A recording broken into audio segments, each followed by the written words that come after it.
अवधेश प्रसाद जो लोकसभा का सदस्य निर्वाचित हुआ हूँ, ईश्वर की शपथ लेता हूँ।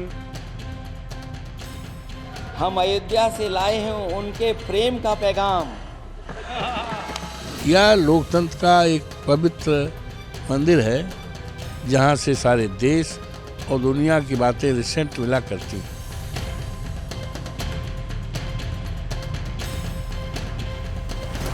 साल 2024 में यूपी की सियासत का जिक्र हो और अयोध्या वाले सांसद अवधेश प्रसाद का नाम ना आए तो 2024 के सियासत का किस्सा अधूरा माना जाएगा। 2024 लोकसभा चुनाव में विजय पताका फहराने वाले 543 सांसदों में एक इकलौता नाम था जिसकी देश भर में चर्चा हुई। वो थे अयोध्या की फैजाबाद सीट से सांसद बनने वाले अवधेश प्रसाद। वैसे तो अवधेश प्रसाद सपा के संस्थापक सदस्यों में शुमार किए जाते हैं। मुलायम के संघर्ष के दिनों के साथी के तौर पर उनका सपा में खास सम्मान है। 9 बार विधायक चुने जाने का मान है। 6 बार मंत्री और 4 बार कैबिनेट मंत्री रहने का गुमान है।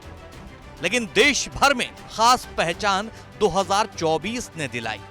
सुर्खियों में उस दिन और ज्यादा आ गए थे जब फैजाबाद सीट पर चुनाव प्रचार के दौरान अखिलेश यादव ने बोलते बोलते उन्हें पूर्व विधायक बोल दिया था। लेकिन लगता है तब अखिलेश यादव की जुबान पर सरस्वती विराजमान थी।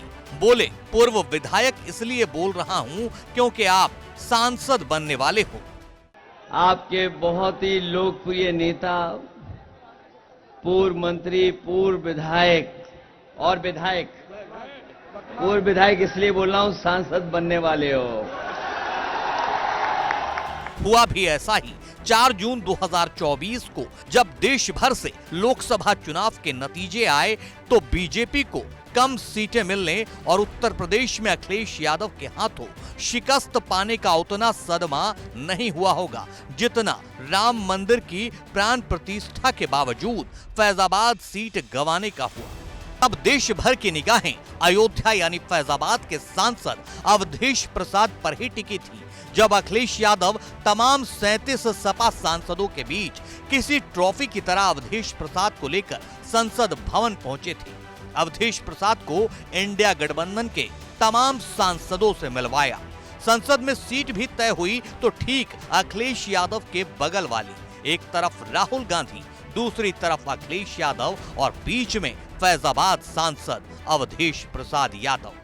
गजब का रुतबा बना था तब। अवधेश प्रसाद ने भी इन जिम्मेदारियों को बखूबी निभाया। हालांकि इस बीच अवधेश प्रसाद की सीट को लेकर भी विवाद गहराया। जब बिना बताए अवधेश प्रसाद की सीट पीछे कर दी गई तब डिंपल यादव भी नाराज दिखी थी। अवधेश प्रसाद ने कहा था, लोकसभा के सचिव को सब कुछ बता दिया गया है, सब ठीक हो जाएगा। हमने स्पीकर साहब से कहा है कि एक सीट और बढ़ा दी जाए तो अच्छा है। स्पीकर साहब के संज्ञान में बात है और हमें पूरा भरोसा है कि वो बात सुनेंगे। ऐसी कोई बात नहीं है, हमारी स्पीकर साहब से बात होगी क्योंकि स्पीकर साहब के अधीन ही ये सब बातें हैं, किसको कौन सी सीट मिलनी है, तो स्पीकर साहब से बात हो चुकी है। इस वक्त मेरे साथ मौजूद हैं समाजवादी पार्टी के सांसद अवधेश प्रसाद। अवधेश जी, अभी तक आप अखिलेश जी के साथ में आगे वाली सीट पे बैठते थे, लेकिन क्या हुआ आप पीछे वाली सीट पे पहुंच गए हैं डिंपल जी के साथ? नो। आज भी आपने देखा होगा जी, माननीय अखिलेश जी के सीट पे हम बैठे। सीट का सवाल नहीं, नेता का विश्वास सबसे बड़ी चीज। सीटिंग अरेंजमेंट है उसमें तो आप पीछे कर दिया गया ना? पीछे नहीं है जी, सीटिंग अरेंजमेंट है। हम पीछे नहीं मानते। हमारे नेता ने तो कहा है और ये यहाँ तक कहा है कि जब हम नहीं रहेंगे तो आप हमारी सीट पे यहाँ बैठा करेंगे। आज भी हम बैठे रहे जी, और जब वो आते हैं सीट बगल रहती। ये अखिलेश जी ने कि आपको उनके साथ में आगे की जगह मिलनी चाहिए। क्या बातचीत हुई?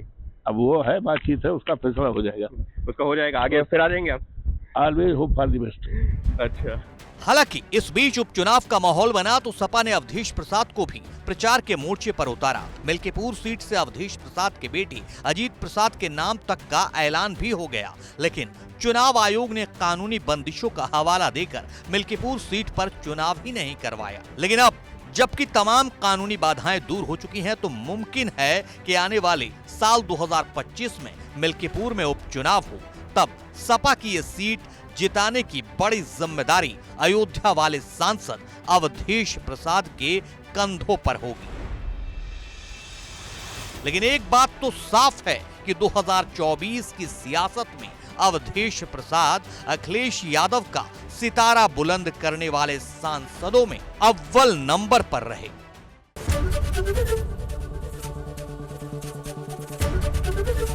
एबीपी गंगा, खबर आपकी, जुबान आपकी।